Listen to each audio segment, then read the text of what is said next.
여러분 안녕하십니까? 이어서 광주 MBC 뉴스데스크입니다. 광주 전남 행정통합의 뿌리가 될 특별법 초안이 오늘 처음 공개됐습니다. 수도권에 대응할 자치권과 재정을 확보하는 게 핵심인 만큼 다양한 특례 조항들이 담겼습니다. 천홍희 기자가 취재했습니다. 가칭 광주 전남 특별시 설치를 위한 특별법 공청회가 열렸습니다. 공개된 특별법 초안에는 자치권 강화 등 9개 분야에서 300건의 특례 조항이 담겼습니다. 연방정부에 준하는 분권을 목표로 정부의 권한을 대폭 지방에 넘기는 것이 특별법의 핵심입니다. 이번 기회에 확실하게 중앙에서 얻어내면서 저는 지방분권의 새로운 길로 가야 되고 지방분권 시대를 확실하게 선언해야 된다 이렇게 봅니다. 지방분권을 위해 특별법 초안에는 최대한의 재정을 확보하려는 광주 전남의 의지가 담겼습니다. 양도소득세와 부가가치세 등 정부가 걷는 국세의 일부를 지방으로 이전하는 방안과 광주시와 전남도가 현재 받는 교부세에 더해 추가로 재정 지원을 받는 방안 등이 함께 제시됐습니다. 구체적인 지원 비율이 정해지지 않았지만 이 안이 그대로 통과될 경우 광주와 전남도는 연간 최대 11조 원 규모의 재정 확보가 가능할 것으로 예상하고 있습니다. 국가가 가지고 있는 국세의 일부가 지방으로 이전이 되겠습니다. 통합된 특별자치, 특별시에 대해서는 별도의 추가적인 지원이 필요할 것입니다. 그러한 내용들을 지금 반영을 좀 시켜놓았습니다. 다만 재정 지원이 일회성에 그치지 않도록 제도적 장치가 필요하다는 지적도 나왔습니다. 지방 교부세의 몇 프로 또는 지방 교육 교부금의 몇 %로 제도화를 만들 때 지속 가능한 재정 확보가 될 거라는 생각입니다. 그동안 우려됐던 통합에 따른 불이익을 막기 위해 지역민이 기존에 누리던 혜택이 사라지거나 새로운 부담이 생기지 않도록 하는 불이익 배제 원칙도 법안에 담겼습니다. 또 광주시와 전남도 공무원들은 기존 관할 지역에서 근무하는 것을 원칙으로 하는 조항도 마련됐습니다. 논란이 되고 있는 시도의회 의원 정수 문제는 초안에 포함되지 않았습니다. 한편 광주시와 전남도는 다음 주부터 각각 광주 동구와 영암 순천을 시작으로 주민 설명회에 돌입합니다. 의견 수렴을 거쳐 법안을 보완한 뒤 1월 말 발의와 2월 국회 통과를 목표로 하고 있습니다. 특별법 초안에 담긴 자치권 강화와 재정 확보 특례 방안들이 국회 논의 과정에서 어느 수준까지 반영될지가 앞으로 쟁점이 될 것으로 보입니다. MBC 뉴스 천홍희입니다. 네, 이렇게 광주 전남 행정통합이 속도를 내면서 2차 공공기관의 지역 이전 기대감도 커지고 있습니다. 이재명 대통령이 행정통합 시 통큰 지원을 약속했었는데 여기엔 공공기관 이전도 담겨있기 때문입니다. 보도에 김영찬 기자입니다. 광주 전남 행정통합에 대해 통큰 지원을 약속한 이재명 대통령. 통큰 지원엔 2차 공공기관 이전도 담겨 있습니다. 지난주 이재명 대통령과 오찬을 가졌던 강기정 광주시장은 대통령으로부터 행정통합 시 공공기관을 지역 한 곳에 집중 배치하는 게 효율적이라는 발언을 들었다고 전했습니다. 나눠서 하지 않고 한 곳으로 몰아주겠다. 통합이 되면 그런 가능성이 더욱 높아지지 않겠냐. 행정통합이 된다면 광주 전남의 공공기관 이전을 우선적으로 하겠다는 겁니다. 광주와 전남이 요구하고 있는 공공기관은 30여 개. 광주는 한전인재개발원과 한국에너지기술평가원 등 AI 관련 기관에 공을 들이고 있고 전남도는 농협중앙회와 수협중앙회, 한국어천어항공당 등 농업인 지원에 특화된 기관 유치에 주력하고 있습니다. 지역 정치권을 중심으로는 대통령의 지원 의지를 동력 삼아 유치 고삐를 바짝 조이고 있습니다. 농협중앙회나 수협중앙회가 굳이 서울에 있을 필요가 뭐 있냐. 전남은 농도이자 또 수산업 1번지인데 이런 기관들 지역으로 내려보는 것도 검토해 주시면 좋겠다. 현재 광주 전남 혁신도시에 있는 공공기관은 16개.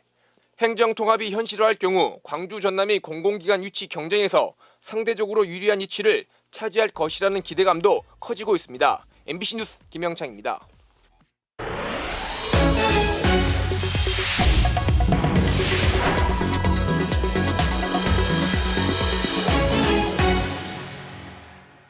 치매를 앓는 80대 노모를 살해한 60대 아들이 경찰에 붙잡혔습니다. 홀로 노모를 부양해왔던 아들은 더 이상 부양이 힘들어서 범행을 저질렀다고 진술했습니다. 박승환 기자입니다. 주택가에 순찰차가 조심스럽게 접근합니다. 치매를 앓는 80대 노모가 사라졌다는 연락을 오빠로부터 받았다는 딸의 신고를 받은 경찰이 출동하고 있는 겁니다. 경찰이 도착해보니 1톤 화물차에 오빠인 63살 박모 씨가 술에 취해 있었고 적재함에는 83살 노모의 시신이 있었습니다. 경찰은 그 자리에서 박 씨를 존속살해 혐의로 긴급 체포했습니다. 박 씨는 중증 치매를 앓는 어머니 부양이 힘들었다며 지난 13일 오전 장성의 선산에서 살해했다고 말했습니다. 아들 박 씨는 어머니를 살해한 뒤 태연히 이곳 집으로 돌아왔다가 경찰에 검거됐습니다. 경찰이 병원 기록을 확인해본 결과 박 씨의 어머니는 5년 전 치매 진단을 받았습니다. 박 씨와 어머니는 기초생활수급자나 차상위 계층은 아니었습니다. 광주시 통합 돌봄 서비스를 신청하거나 지원받은 기록도 없는 것으로 확인됐습니다. 동네 주민들에 따르면 박 씨와 어머니의 갈등은 오래전부터 있었던 것으로 보입니다. 불안함을 느꼈던 한 주민은 경찰에 도움을 요청하기도 했습니다. 그쪽 집 앞에 지나다니다 보면 아들이 엄마한테 너무 함부로 심하게 쌍욕하고 큰 소리 치고 그런 것을 봤거든요. 그리고 한 번은 건국지구대에 불안해서 한번 출동을 해보시라 신고를 한 적도 있어요. 존속살해 혐의로 아들 박 씨에 대한 구속영장을 신청한 경찰은 정확한 범행 동기를 추궁하고 있습니다. MBC 뉴스 박승환입니다. 광주 공공도서관 붕괴 참사의 부실시 공정황 계속 전해드리고 있습니다.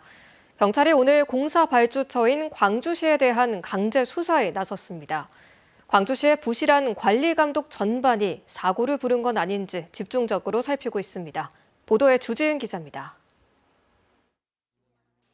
경찰 마크가 그려진 파란 박스를 들고 수사관이 광주시 종합건설본부 사무실로 들어섭니다.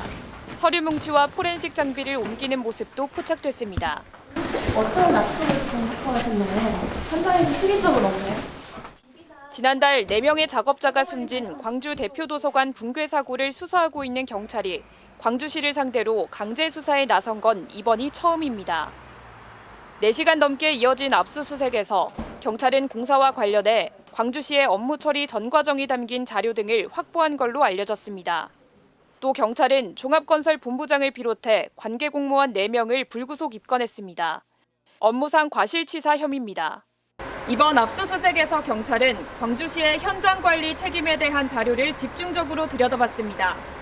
발주처인 광주시가 붕괴 사고의 직접적인 원인뿐 아니라 업무 처리 과정의 구조적 문제, 또 고의나 과실로 인한 불법 행위가 있었던 것은 아닌지까지 살펴보고 있습니다. 경찰은 다만 구체적인 범죄 혐의를 포착한 것은 아니라고 말했습니다. 내부 전산망이라든지 이런 걸 통해가지고 그 혐의를 확정할 수 있게 책임 소재를 규명하기 위한 절차라고 보시면 됩니다. 그간 경찰은 5차례에 걸쳐 시공업체 등에 대한 압수수색을 실시했습니다. 또 공사 관계자 등 22명을 업무상 과실치사로 입건했고 24명에 대해서는 출국 금지 조치하는 등 수사에 속도를 내왔습니다. 관련자들의 추가 혐의 적용 여부 등은 경찰이 압수품 분석을 마치는 대로 결정될 것으로 보입니다. MBC 뉴스 주지은입니다. 충분한 수요 검증 없이 추진되고 있는 무안국제공항 인근 MRO 항공특화산당 조성 사업 소식입니다. 유일한 입주 예정이었던 기업도 이상한 점이 한두 개가 아니었습니다. 임원 구성이 특히 의문을 키우고 있는데요. 박혜진 기자가 취재했습니다. 자본금 1억 원, 설립된 지 8개월 남짓한 업체 하나를 믿고 무안군이 추진한 MRO 항공특화산단 조성 사업. 이미 사업 추진 전부터 의회에서는 수차례 우려가 제기됐습니다. 무안 신생기업인데 자금을 만들 수 있을까요? 자금 부족으로 인한 사업 차질 가능성은 물론이고 뭘 믿고 여기까지 왔어요? 하고 어떤 신뢰를 갖고 지금 여기까지 왔었냐 이 말이에요. 맨 처음에 업체의 기술력 등 무자격에 대한 문제 제기도 이어졌습니다. 이뿐만이 아닙니다. 산단 조성 당시 무안군은 외부로부터 해당 업체의 재정 상태와 대표의 채무, 수사 이력 등을 지적하는 여러 차례의 제보를 전달받은 것으로 확인됐습니다. 해당 제보는 업체와 실제 금전거래 관계에 있던 인물로부터 전달된 것이었지만 무안군은 이 같은 문제 제기에도 업체에 대한 재검토나 대책 마련은 하지 않았습니다. 무안군에서도 그 기업 유치 내지는 다각적으로 좀 검토하겠습니다. 네. 그런데 취재 결과 이 업체의 임원 구성 역시 항공정비 전문 기업이라고 보기에는 의문스러운 대목이 확인됐습니다. 이 업체의 전현직 임원 명단을 보면 항공정비업 경력이 없는 전 무안군 산림조합장 출신 인사와 모 국회의원의 전 보좌관 등이 포함되어 있습니다. 전 보좌관은 보좌관직을 그만둔 지 5개월 만에 업체 임원으로 합류했는데 항공정비 분야 경력은 없다고 인정했습니다. 이런 산업들을 유치를 할 수 있도록 정부가 사실은 좀 도와줘야 되지 않느냐, 그런 것들을 좀 피력을 했었죠. 제가 이제 그때는 보장을 하니까 제가 이제 직접 좀 이야기를 했죠. 심지어 해당 업체를 둘러싼 문제가 불거졌던 시기 김산 군수와 해당 업체 대표 등이 리투아니아로 해외 출장을 다녀온 사실도 확인됐습니다. 애초 무안군이 업체의 부실 가능성을 인지하고도 해당 산단을 추진하기 위해 눈 감았던 것 아니냐는 의문이 나오고 있습니다. MBC 뉴스 박혜진입니다. 신안 섬초는 시금치의 명품으로 꼽히며 대표 겨울작물로 사랑받았지만 최근엔 농가의 어려움이 커지고 있습니다. 가장 많이 또 가장 질 좋은 섬초를 재배하는 농가조차 기후변화 앞에선 속수무책이었습니다. 문현철 기자가 취재했습니다. 겨울 바닷바람 속에서도 잎이 두툼하게 자란 섬초. 신안 비금대에서 가장 많은 섬초, 섬시금치를 재배하는 권희석 씨의 밭입니다. 권 씨는 4만 제곱미터가 넘는 농지에서 미생물을 활용한 친환경 재배 기술로 섬초를 키우고 있습니다. 자체 브랜드까지 만들어 해마다 8kg 기준 2만 박스를 주로 직거래로 출하하고 있습니다. 하지만 이런 농가도 요즘은 걱정이 커지고 있습니다. 가을 파종기에는 비가 잦아 제때 씨를 뿌리기 어렵고 겨울에는 이상 고온이 이어지면서 겨울 작물인 시금치 농사를 망치는 일이 잦아졌습니다. 여기에 일손 부족은 더 큰 문제입니다. 60대, 70대 초반만 해도 젊다고 생각을 해요. 지금 80대 되신 분들, 90대 초반 되신 분들도 농사일을 하고 있으니까. 그런데 이런 부분들이 뭐 길게 가겠어요? 현장의 변화는 통계로도 확인됩니다. 올겨울 신안 섬초 재배 면적은 964헥타르, 전년보다 19.1% 줄어 처음으로 1000헥타르 아래로 떨어졌습니다. 신안군은 대응책으로 섬초 재배에도 노지 스마트 농업 도입을 추진하고 있습니다. 파종과 소학, 물과 비료 주기까지 농사 전 과정을 기계화, 자동화하고 기상 정보와 AI 기술을 접목해 생산성을 높이겠다는 구상입니다. 신안군 농업기술센터에서는 이제 노지 대파 같이 노지 스마트 농업으로 전환을 해서 시금치를 생산성과 재배 면적을 지금 늘리려고 계획하고 있습니다. 하지만 기술만으로는 한계가 있다는 지적도 있습니다. 개별 농가 중심에서 벗어나 장목반이나 농업법인을 만들어 재배부터 유통까지 체계적으로 묶어야 한다는 겁니다. 1950년대 첫 재배 이후 신안군은 전국 겨울 시금치의 최대 산지로 자리 잡아왔습니다. 거친 섬겨를 버티고 자란 섬초는 맛과 향이 뛰어나 일반 시금치보다 2배 가까운 가격에 거래되고 있습니다. 하지만 과거 진도의 대표 겨울 작목이었던 조도무가 지금은 거의 사라진 것처럼 신안 섬초 역시 같은 길을 걷게 될 수 있다는 우려가 커지고 있습니다. MBC 뉴스 문현철입니다.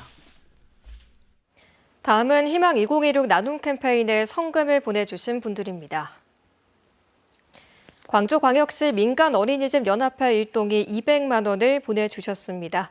어려운 이웃 돕기에 함께해 주셔서 고맙습니다.